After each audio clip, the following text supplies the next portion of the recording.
Cumprimento a todos os meus irmãos com a paz de Jesus. Seja bem-vindo ao estudo da lição da Escola Sabatina número 13. O amor é o cumprimento da lei. Antes de começar, vamos orar. Pai querido que estás nos céus, eu e os meus irmãos, juntamente nos unimos em adoração ao Senhor, Criador dos céus e da terra. Adoramos o Pai, o Filho e o Espírito Santo. O Senhor é o nosso Deus, o Deus de Abraão, de Isaque e de Jacó, a quem servimos e amamos. Derrama sobre nós, Pai amado, em nome de Jesus, o Espírito Santo. Abre a nossa mente para compreendermos a Tua palavra e grava a Tua lei, a Tua santa lei em nosso coração. Em nome de Jesus. Amém, Senhor. O amor é o cumprimento da lei. O verso áureo: não fiquem devendo nada para ninguém, exceto o amor de uns para com os outros, pois quem ama o próximo cumpre a lei. Romanos 13, 8. Enquanto os membros da comissão estavam tratando sobre o caso de um irmão da igreja, um dos membros da comissão disse ao pastor: mas não podemos tomar decisões com base em compaixão. Queridos, será que não podemos tomar decisões com base na compaixão? Compaixão, amor, misericórdia, não seria isso que Deus quer de você e de mim? O pastor indagou que tipo de compreensão aquela pessoa tinha de Deus e da sua lei. A compaixão, sem dúvida, deve ser essencial na maneira como lidamos com as pessoas, especialmente com as pessoas que erram. Ela é parte integrante do amor e, como diz Romanos 13, verso 8, amar o próximo é cumprir a lei de Deus.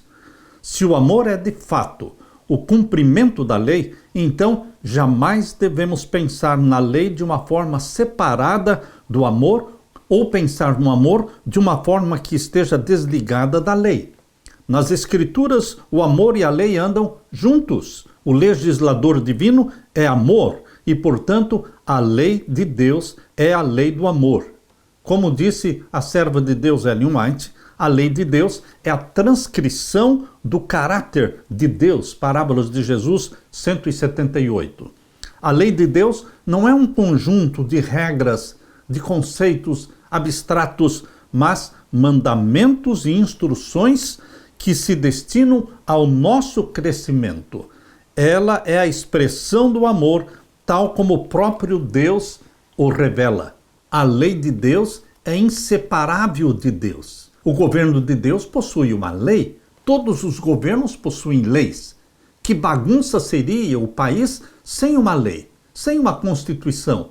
Por isso o céu também possui uma Constituição chamada a Santa Lei de Deus. Foi contra esta lei que Satanás se rebelou no céu.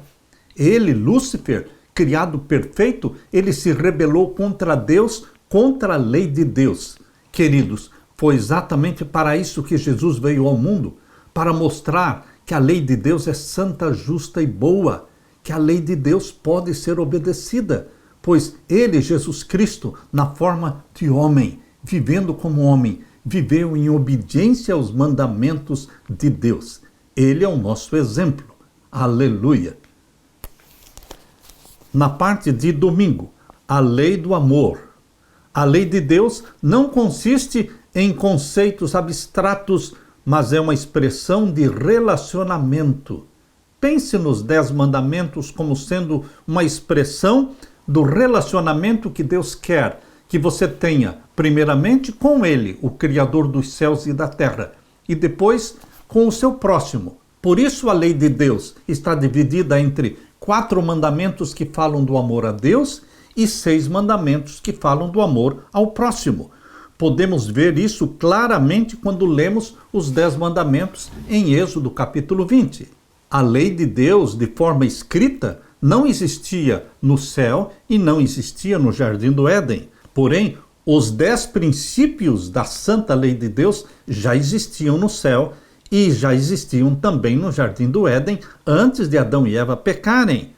Pois são os princípios do amor, princípios que devem governar o relacionamento de Deus com as suas criaturas e governar também e orientar o nosso relacionamento uns com os outros. Quando os 10 mandamentos proclamados em Êxodo capítulo 20 foram depois escritos em pedra, porque somente no Monte Sinai Deus escreveu os 10 mandamentos. Antes eram 10 princípios, mas agora eles foram colocados na linguagem humana pela primeira vez. Deus os escreveu em 2 tábuas de pedra e foram dados para Israel através de Moisés. Os mandamentos foram escritos depois que o Senhor já havia libertado o seu povo do Egito e se baseiam no amor de Deus e nas promessas que ele fez aos israelitas. A divisão dos 10 mandamentos em 2 partes mostra que o objetivo deles é promover o relacionamento dos seres humanos entre si e o relacionamento com o nosso Deus. Vamos abrir a palavra de Deus então agora em Êxodo capítulo 20 e os versos 1 até o verso 17. Lembre-se que este é a parte da Bíblia que Satanás mais odeia. Se ele pudesse, ele arrancaria esta página de todas as Bíblias, para que as pessoas não conhecessem a lei de Deus. Porque foi contra esta lei que Satanás se levantou. Ele odeia a lei. E ele faz com que pessoas preguem contra esta lei. Abra sua Bíblia em Êxodo capítulo 20 e vamos ver então a partir do verso 1 até o verso 17. Então falou Deus todas estas palavras, dizendo: Eu sou o Senhor teu Deus, que te tirei da terra do Egito, da casa da servidão. Não terás outros deuses diante de mim. O primeiro mandamento. Segundo mandamento: não farás para ti imagem de escultura, nem alguma semelhança do que há em cima nos céus, nem embaixo na terra, nem nas águas debaixo da terra. Não te encurvarás a elas, nem as servirás. Porque eu sou o Senhor teu Deus, sou Deus zeloso, que visito a maldade dos pais nos filhos até a 3ª e 4ª geração daqueles que me aborrecem, e faço misericórdia em milhares aos que me amam e guardam os meus mandamentos. No Catecismo Romano, eles aboliram o 2º mandamento, que está aqui em Êxodo capítulo 20, versos 4, 5 e 6. Este mandamento foi abolido pelo poder papal. Por isso, eles introduziram imagens de escultura dentro das igrejas católicas para serem adoradas. Uma transgressão direta ao 2º mandamento da lei de Deus, que proíbe adorar imagens de escultura. O 3º mandamento está no verso 7. Não tomarás o nome do Senhor teu Deus em vão, porque o Senhor não terá por inocente o que tomar o seu nome em vão. E o 4º mandamento, verso 8. Lembra-te do dia do sábado para o santificar. 6 dias trabalharás, farás toda a tua obra. Mas o 7º dia é o sábado do Senhor teu Deus. Não farás nenhuma obra, nem tu, nem teu filho, nem tua filha, nem o teu servo, nem a tua serva, nem o teu animal, nem o teu estrangeiro que está dentro das tuas portas. Porque em 6 dias fez o Senhor os céus e a terra, o mar e tudo que neles há. E ao 7º dia descansou, portanto abençoou o Senhor o dia do sábado e o santificou. Este 4º mandamento, que começa no capítulo 20, verso 8 até o verso 11, também foi removido da lei que está no Catecismo Romano. Portanto, o poder papal eliminou o 2º mandamento da lei de Deus e eliminou o 4º mandamento da lei de Deus. No lugar deste 4º mandamento da lei de Deus, que diz: lembra-te do dia do sábado para o santificar, o Catecismo Romano diz simplesmente guardar domingos e festas. É uma rebelião contra o Criador dos céus e da terra. O sábado é um sinal de que Deus é o Criador dos céus e da terra, mas o domingo é o sinal de autoridade papal. É uma rebelião contra o Criador dos céus e da terra. Agora, queridos, que nós lemos os 4 primeiros mandamentos, que falam do seu amor a Deus, agora vamos ler os 6 últimos mandamentos que falam do amor ao próximo. Vamos ler então o verso 12. Honra o teu pai e a tua mãe, para que se prolonguem os teus dias na terra que o Senhor teu Deus te dá. E o 6º mandamento: não matarás. E o 7º mandamento: não adulterarás. E o 8º mandamento: não furtarás. E o 9º mandamento: não dirás falso testemunho contra o teu próximo. E o 10º: não cobiçarás a casa do teu próximo, não cobiçarás a mulher do teu próximo, nem o seu servo, nem a sua serva, nem o seu boi, nem o seu jumento, nem coisa alguma do teu próximo. No Catecismo Romano, eles pegaram este 10º mandamento, que está no verso 17, e dividiram formando 2 mandamentos. Os primeiros 4 mandamentos tratam do relacionamento das pessoas com Deus. Não falam do próximo, mas falam como você deveria se relacionar com Deus. Não terás outros deuses diante de mim, não farás para ti imagem de escultura, somente a Deus adorarás, não é? Não tomarás o nome do Senhor teu Deus em vão, e lembra-te do dia do sábado. Esse é o dia do Senhor. Falam do seu amor a Deus. Há pessoas que dizem que amam a Deus, mas não querem e não precisam guardar os 4 primeiros mandamentos. Meu querido irmão, minha querida irmã, como nós poderemos mostrar diante do mundo que nós amamos a Deus? Como? Guardando os primeiros 4 mandamentos. E como é que nós poderemos provar ao mundo que nós amamos o nosso próximo? Praticando a obediência aos 6 últimos mandamentos. Essas 2 partes da lei, amor a Deus, amor ao próximo, correspondem diretamente ao que Jesus identificou como os 2 maiores mandamentos em Mateus capítulo 22 e o verso 37. Ame o Senhor seu Deus de todo o seu coração e ame ao seu próximo como a si mesmo. Mateus 22, 37 e verso 39. Meu querido irmão, Jesus deixa explícito que esses 2 grandes mandamentos, amor a Deus, amor ao próximo, dependem deles toda a lei. Porque Jesus falou, destes 2 mandamentos dependem toda a lei e os profetas. Mateus 22, 40. Estes 2 grandes mandamentos de amar a Deus e amar ao próximo não anulam os 10. Eles simplesmente resumem os 10 mandamentos. O amor de Deus é a base da sua lei. O amor e a lei de Deus são inseparáveis. Alguns dizem, não precisamos guardar a lei, só precisamos amar a Deus e ao próximo. Mas, como amar a Deus e ao próximo, se não estivermos guardando os 10 mandamentos? A única forma de você amar a Deus e amar ao próximo é guardar os mandamentos de Deus. Mas, quem tem esse poder para guardar os mandamentos de Deus? Ninguém tem. Porém, quando nós abraçamos Jesus como Salvador, o Espírito Santo é derramado sobre nós e o Espírito Santo nos dá uma mente obediente. A mente de Jesus é implantada em você e em mim. E a mente de Jesus é uma mente obediente. É o poder do Espírito Santo habitando em você e em mim que nos torna obedientes aos mandamentos de Deus. Aleluia. Na parte de segunda-feira, a lei é santa, justa e boa. Por que a lei é santa, justa e boa? Porque Deus é santo, justo e bom. E a lei é um reflexo do caráter de Deus. Mais ainda, Deus é eterno, por isso a sua lei é eterna. O amor é o fundamento da lei, porque a essência de Deus é o amor. Quando Deus promove sua lei, está promovendo o amor. Por isso, Jesus morreu para salvar os pecadores, para exaltar a lei e, ao mesmo tempo, oferecer sua graça. Com isso, o Senhor poderia, ao mesmo tempo, ser justo e justificador daqueles que creem em Jesus, como diz em Romanos 3, 25 e 26. Que expressão extraordinária de amor que se revela na lei. Assim, a lei de Deus não é invalidada pelo plano da redenção.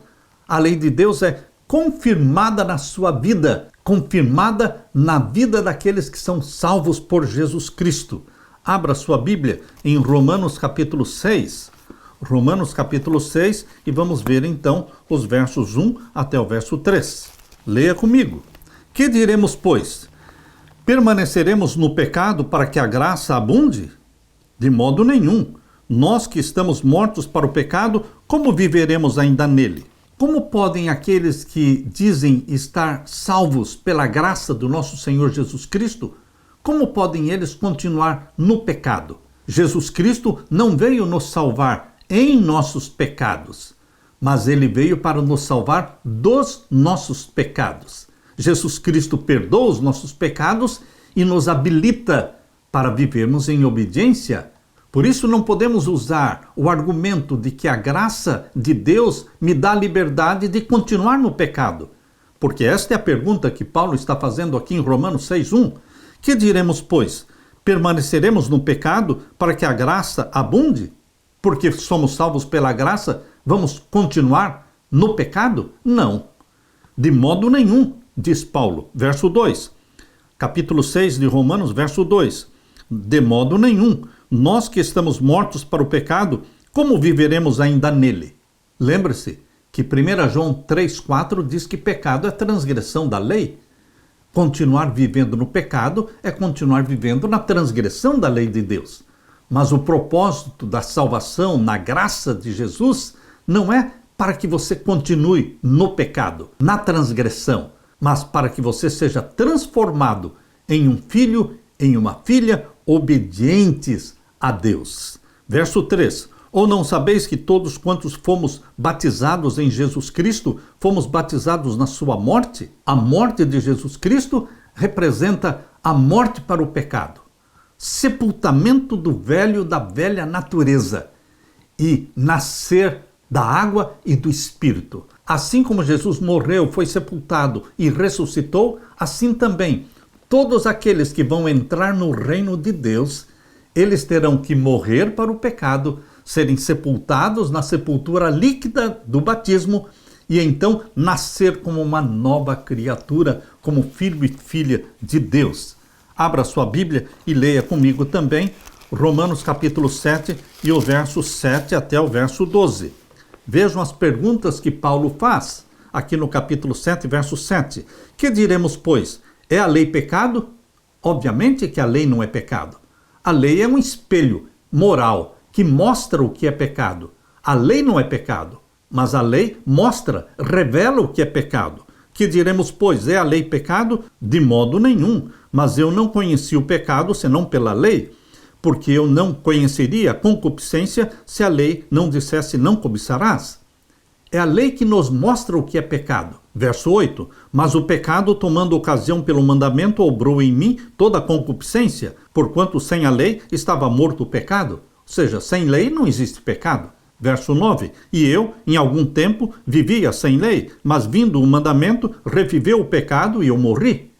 Quando você conhece a lei de Deus, o pecado aparece, porque ela mostra onde você está pecando. Verso 10. E o mandamento que era para a vida, achei eu que era para a morte.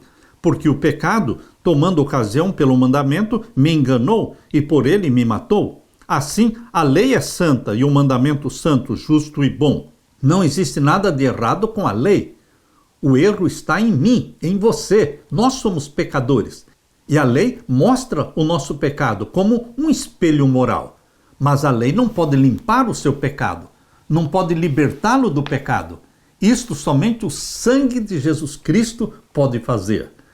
Alguns acreditam que a graça e a redenção anulam a lei, mas Paulo deixa claro que jamais deveremos continuar no pecado para que a graça aumente. Pelo contrário, os que estão em Cristo mediante a fé foram batizados na sua morte e devem, portanto, considerar-se mortos para o pecado, mas vivos para Deus. Romanos 6, verso 3 e verso 11.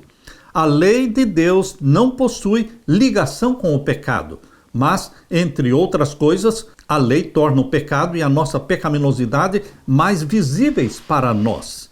É por isso que a lei é santa, o mandamento é santo, justo e bom. Romanos 7, 12. A lei, revela como nada mais nossa necessidade de salvação. A lei nos convence de que somos pecadores, mostra o nosso pecado e nós sentimos necessidade de um Salvador. E esse Salvador é Jesus. A lei nos empurra para Jesus. Agora, Paulo pergunta em Romanos 3,31, Paulo pergunta, anulamos, pois, a lei pela fé? E ele mesmo responde, de modo nenhum. Abra sua Bíblia em Romanos capítulo 3 e o verso 31. Anulamos, pois, a lei pela fé?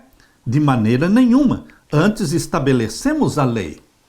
Assim como Paulo exalta a salvação pela fé em Jesus Cristo, como ele fala muito sobre a salvação pela graça de Jesus Cristo, alguns se aproveitam destes versos que Paulo escreveu para dizer que a graça de Jesus Cristo anula a lei.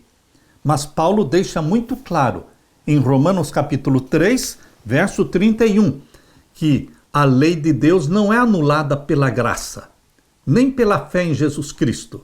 A pergunta que Paulo faz é, verso 31, anulamos, pois, a lei pela fé? De maneira nenhuma. Antes, estabelecemos a lei.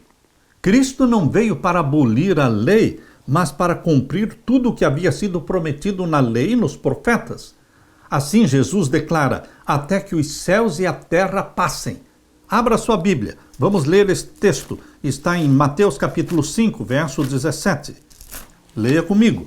Não cuideis que vim destruir a lei ou os profetas. Não vim abrogar, mas cumprir.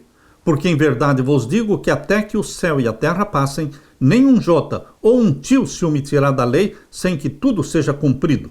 Qualquer, pois, que violar um destes mais pequenos mandamentos, e assim ensinar aos homens, será chamado o menor no reino dos céus. Aquele, porém, que os cumprir e ensinar, será chamado grande no reino dos céus. A lei representa a santidade de Deus, o seu caráter perfeito de amor, de justiça, de bondade e verdade. Em relação a isso, observe que, de acordo com Êxodo capítulo 31, verso 18, o próprio Senhor escreveu os 10 mandamentos. Abra sua Bíblia em Êxodo capítulo 31 e vamos ler o verso 18. Aqui diz, e deu a Moisés, quando acabou de falar com ele no Monte Sinai, as 2 tábuas do testemunho, tábuas de pedra, escritas pelo dedo de Deus. Querido, Satanás odeia o que Deus escreveu. Ele não pediu para Moisés escrever, nem para nenhum outro profeta da Bíblia. Ele não pediu, não deu essa responsabilidade para nenhum dos 40 profetas que escreveram a Bíblia, de escreverem os 10 mandamentos. Não. Deus tomou sobre si a responsabilidade de ele mesmo escrever os 10 mandamentos. Por isso aqui, em Êxodo 31, 18, diz, e deu a Moisés, quando acabou de falar com ele no Monte Sinai, as 2 tábuas do testemunho, tábuas de pedra, escritas pelo dedo de Deus. Você não pode seguir a sugestão de Satanás e tentar anular aquilo que o próprio Deus escreveu com o seu próprio dedo. Você sabia que de toda a Bíblia, escrita pelos profetas de Deus, existe uma parte da Bíblia que não foi escrita por nenhum profeta? Qual é essa? A lei dos 10 mandamentos. Porque estes mandamentos foram escritos diretamente pelo dedo de Deus. E é exatamente esta parte da Bíblia que Satanás quer rasgar, anular. E tem colocado no coração de muitos pregadores o ódio contra a lei de Deus, fazendo-os pregar contra os mandamentos de Deus, contra a obediência a Deus. Mas, meu querido irmão, a lei de Deus é santa, justa e boa, porque Deus é santo e justo e bom. E a lei é uma transcrição, é um reflexo perfeito do caráter de Deus. Mais ainda, a lei de Deus é eterna, porque Deus é eterno. Aleluia! Na parte de terça-feira, lei e graça. Estas duas andam juntas. A lei e a graça não se opõem uma à outra, mas têm funções diferentes. A função da lei nunca foi perdoar, a função da lei nunca foi salvar, a função da lei nunca foi nos purificar dos nossos pecados. A função da lei foi simplesmente como um espelho moral, de mostrar o pecado. Mas a graça do nosso Senhor Jesus Cristo e o sangue de Jesus Cristo nos purifica de todo o pecado. Os deuses que as nações adoravam eram demônios, demônios disfarçados em deuses. Eles eram instáveis, imprevisíveis, deixando as pessoas incapazes de saber o que eles desejavam e o que lhes agradava. Mas o Deus da Bíblia, por outro lado, dá instruções claras, precisas sobre a sua vontade. Aquilo que agrada a Deus está muito claramente revelado na sua santa lei. No entanto, a lei de Deus não pode salvar do pecado, nem pode transformar o coração. Este não foi o propósito para o qual a lei foi dada. Abra sua Bíblia em Jeremias capítulo 31 e vamos ler os versos 31 a 34. Veja, qual é a promessa que Deus fez aqui em Jeremias? Capítulo 31, versos 31 a 34.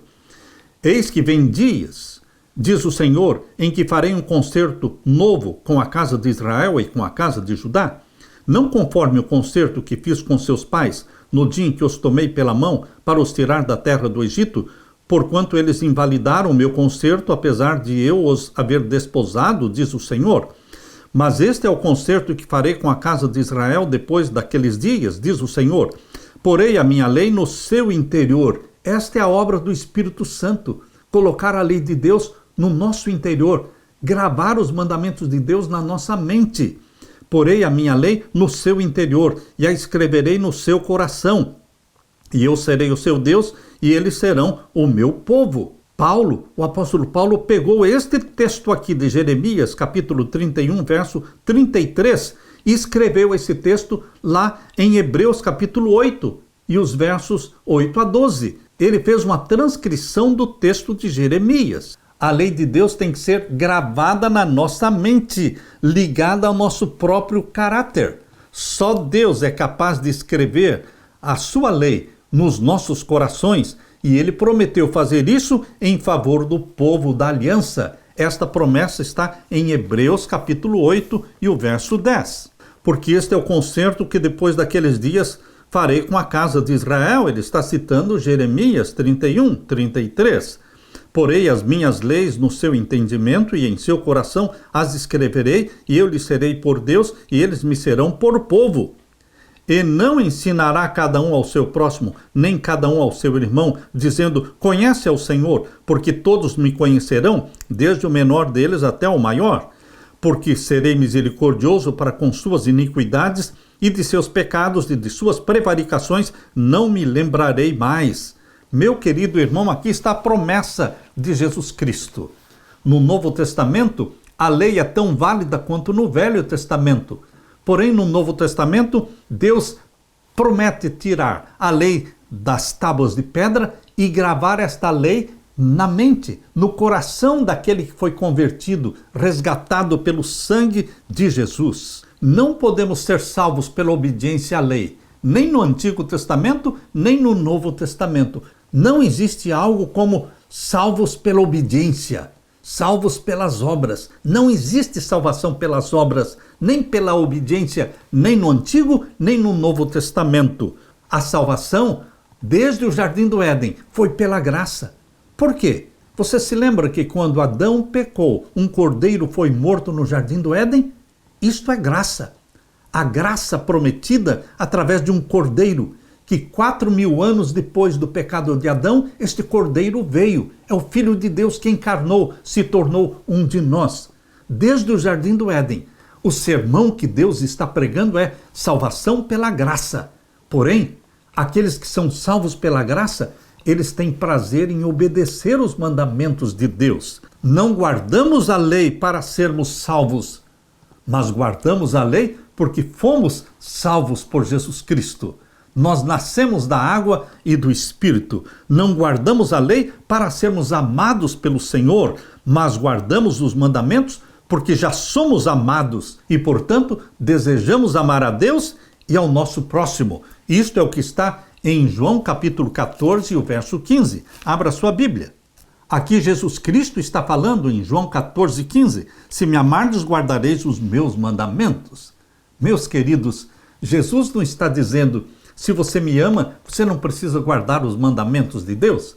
Ele diz exatamente o contrário. Se você me ama, então prove, mostre que você me ama, guardando os meus mandamentos. Ao mesmo tempo, a lei revela o pecado, é um espelho moral, mostra a nossa necessidade de um Salvador, orienta a nossa maneira de viver e revela o caráter de amor de Deus. Como diz Paulo, em Romanos 3,31, meu querido irmão, A graça de Deus, a fé em Jesus Cristo, não anula a lei de Deus, mas confirma a lei de Deus na vida dos salvos. A lei de Deus só tem valor para os que já são filhos e filhas de Deus. Aqueles que ainda não foram salvos, aqueles que ainda não foram gerados como filhos e filhas de Deus, não conseguem amar a lei de Deus, a lei do Pai, porque ainda não se tornaram filhos e filhas.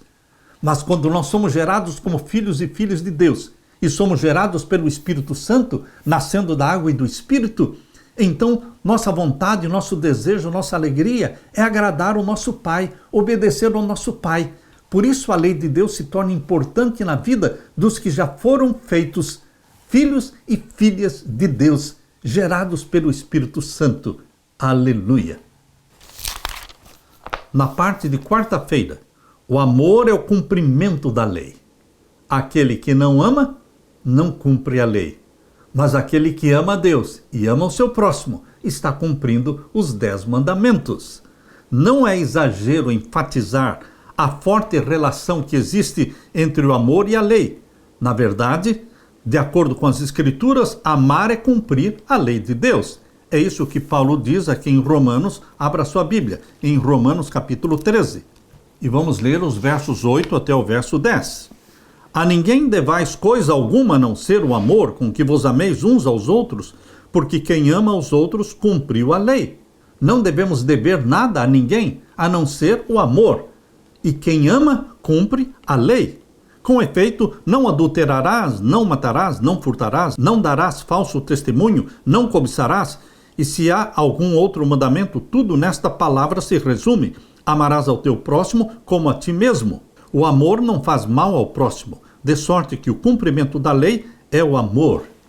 Amor é a síntese da lei. Por quê? Porque é um reflexo do caráter de Deus. E a síntese de Deus é o amor. A essência de Deus é amor. Deus não tem amor, Deus é amor. E quando você se torna filho e filha de Deus, você também se torna amor. Que tipo de amor? O amor a Deus, o amor ao próximo. Abra sua Bíblia agora em Mateus capítulo 23. Mateus capítulo 23, vamos ler os versos 23 e 24. Aqui Jesus Cristo repreende os fariseus, os hipócritas, dizendo assim, capítulo 23 de Mateus, verso 23. Ai de vós, escribas e fariseus, hipócritas, pois que dizem mais a hortelã, o endro e o cominho, eles eram fiéis dizimistas, e desprezam o mais importante da lei. Na mente de Jesus, o que era mais importante? Jesus não anula a lei, mas ele diz o que era mais importante. O que era mais importante na lei? O juízo, ou seja, a justiça, a misericórdia e a fé. Devemos, pois, fazer estas coisas e não omitir aquelas. Devemos continuar sendo fiéis dizimistas, mas lembrar que para Deus também existe o amor, a misericórdia e a justiça. Condutores cegos, disse Jesus Cristo, que coam um mosquito e engolem um camelo. Este mesmo princípio, esta mesma repreensão que Jesus está dando aqui em Mateus 23, 23, ela aparece também em Isaías capítulo 58.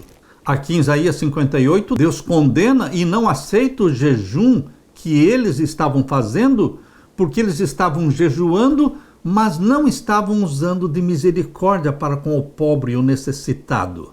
E vejam o que Deus fala aqui em Isaías 58, verso 6 em diante. Porventura não é este o jejum que escolhi, que soltes as ligaduras da impiedade, que desfaças as ataduras do jugo, e que deixes livres os quebrantados e despedaces todo o jugo? Porventura não é também que repartas o teu pão com o faminto, e recolhas em casa os pobres e desterrados, e vendo-o nu, o cubras, e não te escondas da tua carne?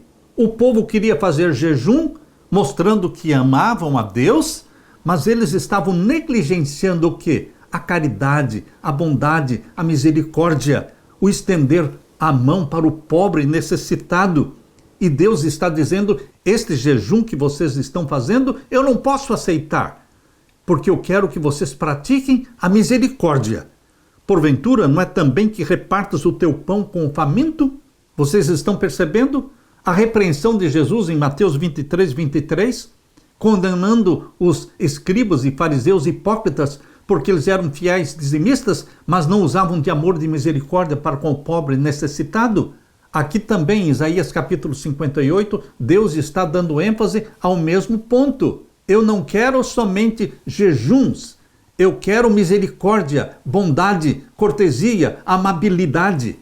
Por isso ele diz aqui, verso 8, Isaías 58, verso 8, então romperá a tua luz como a alva, e a tua cura apressadamente brotará, e a tua justiça irá diante da tua face, e a glória do Senhor será a tua retaguarda. Então clamarás e o Senhor te responderá, gritarás e ele dirá, eis-me aqui.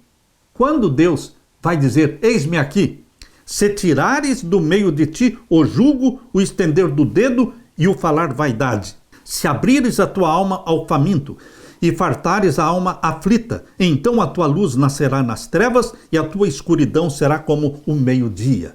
Meu querido irmão, a ênfase de Deus aqui é que o jejum verdadeiro que Deus aceita é quando ele vem impregnado, embebido na misericórdia, na bondade, no estender a mão.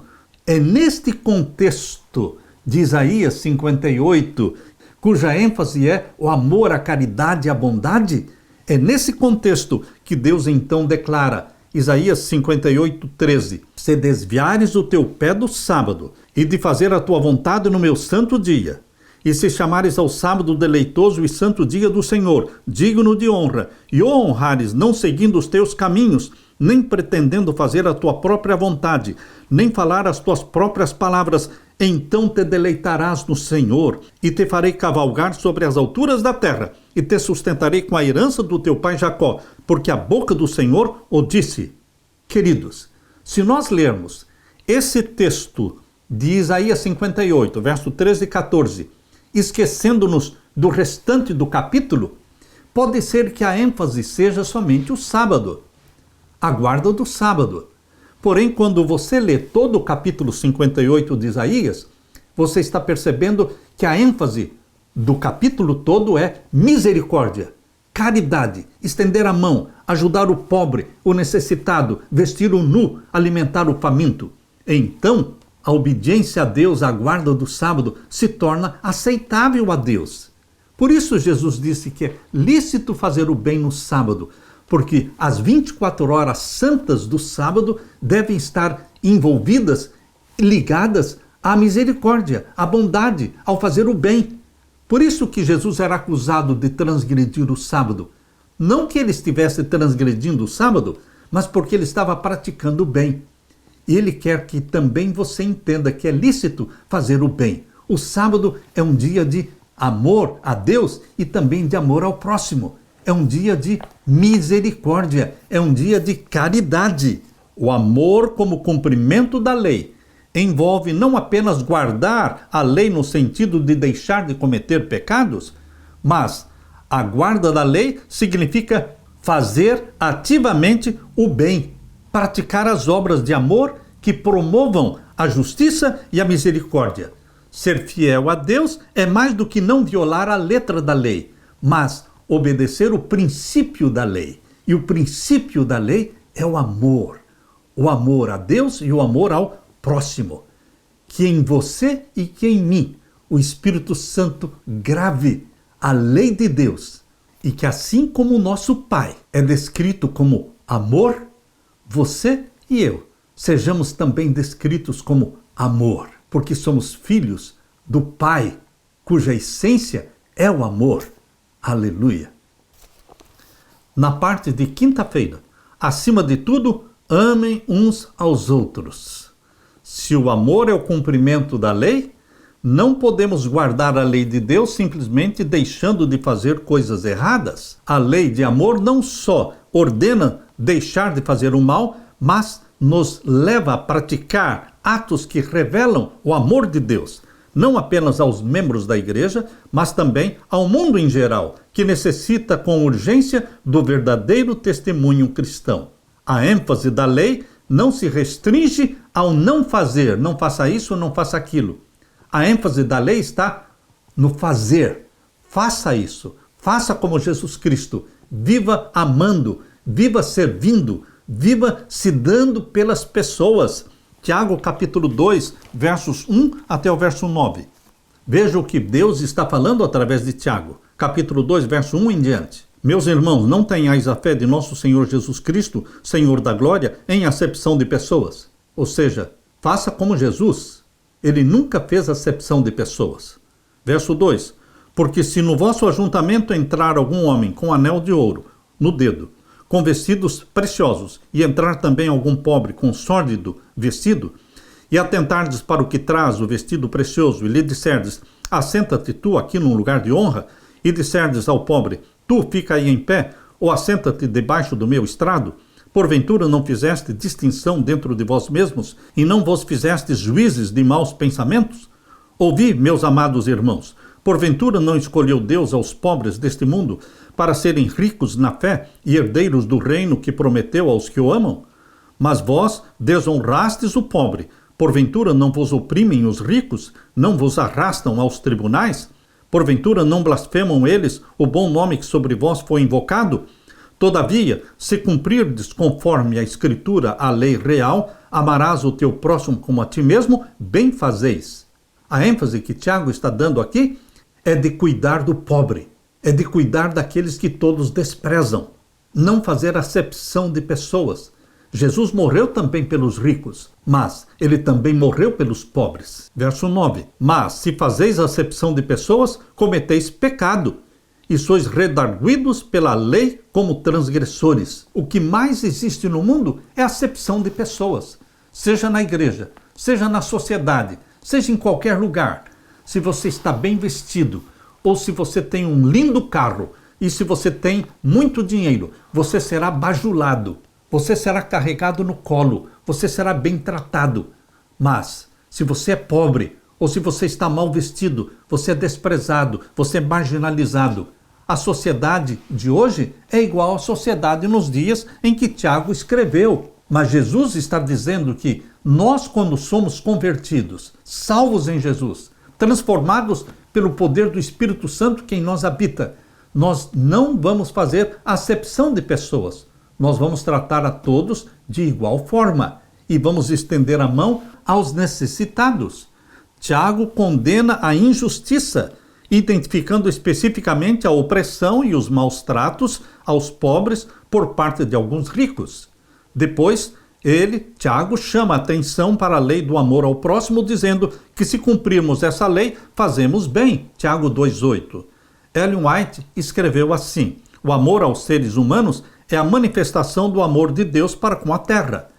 Foi para implantar esse amor, fazendo-nos filhos de uma só família, que o Rei da Glória se tornou um conosco.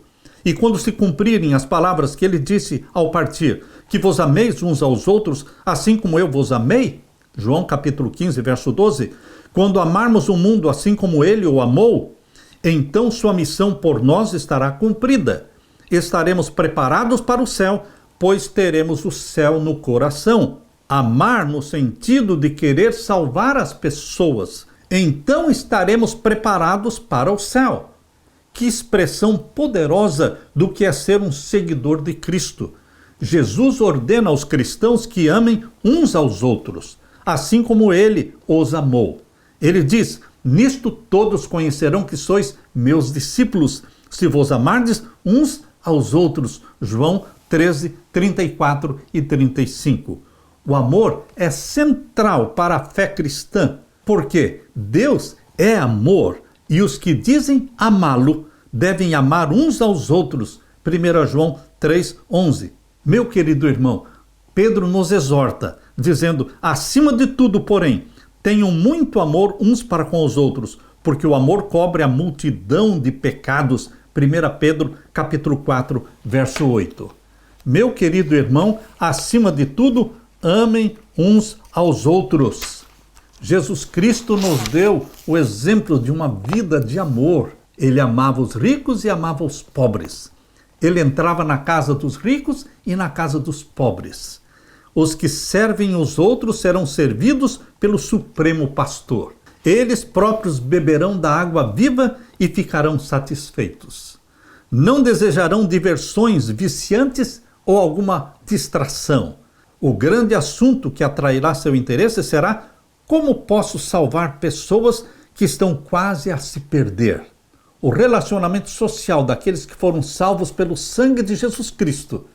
O nosso relacionamento social será proveitoso. O amor do Redentor ligará os corações em unidade. Nós iremos a uma festa de aniversário, nós iremos a uma festa de casamento, nós iremos aqui e iremos ali, sempre com a intenção de salvar, revelar o amor de Deus. Quando compreendermos que somos colaboradores de Deus, suas promessas não serão proferidas com indiferença. As promessas de Deus arderão em nosso coração e se inflamarão em nossos lábios. Moisés, quando chamado para servir a um povo não instruído, indisciplinado e rebelde, recebeu de Deus a promessa. Deus disse para ele: a minha presença irá contigo e eu te darei descanso. Êxodo 33:14. Essa mesma promessa pertence a você e a mim, a todos aqueles que trabalham como representantes de Cristo em favor dos seus aflitos e sofredores irmãos. Meu querido irmão, os aflitos e sofredores, Jesus diz, são meus irmãozinhos. Quando vocês fizerem a um destes pequenos irmãos meus, vocês estarão fazendo a mim o fizestes, disse Jesus Cristo. Meu querido irmão, Deus está chamando você e a mim para um ministério de amor, um ministério de serviço ao próximo, para sermos bons samaritanos. Lembre-se, na parábola do samaritano existia um sacerdote, um levita, um ladrão, e existiu também o bom samaritano. O sacerdote não representou Deus porque passou de largo. O levita não representou Deus porque passou de largo. O ladrão não representou Deus porque espancou e roubou aquele pobre homem. Mas o bom samaritano representou Deus. Representou Jesus Cristo. Porque em meio ao perigo de também ser assaltado e espancado, ele parou ali no meio da estrada, cuidou do homem ferido, carregou-o na sua cavalgadura, levou até uma pensão, pagou para que alguém cuidasse daquele homem. Ele é o exemplo para você e para mim, porque o bom samaritano é Jesus. O mundo está precisando de bons samaritanos, que exerçam um ministério de amor, de misericórdia e de bondade. Descubra a felicidade de servir. Querido irmão, querida irmã, viva para servir como Jesus Cristo. Aleluia! Deixe-me orar com você. Pai querido que estás nos céus, obrigado pelo exemplo precioso de Jesus Cristo. Obrigado pela salvação, pelo sangue de Jesus Cristo e obrigado porque o Senhor está implantando em nosso coração a tua santa lei, que é santa, justa e boa. Porque o Senhor está nos ajudando a viver como filhos e filhas de Deus nesta terra. Porque a tua essência, Deus, é o amor. E porque o Senhor também quer fazer de mim e dos meus irmãos amor. Amor a Deus e amor ao próximo. Que se cumpra em mim e nos meus irmãos a tua santa lei. Batiza-nos com o Espírito Santo. Que Ele escreva na nossa mente e no nosso coração os teus mandamentos. É em nome de Jesus que pedimos. Amém, Senhor. Deixo com você, meu irmão e minha irmã, a paz de meu Jesus. Amém.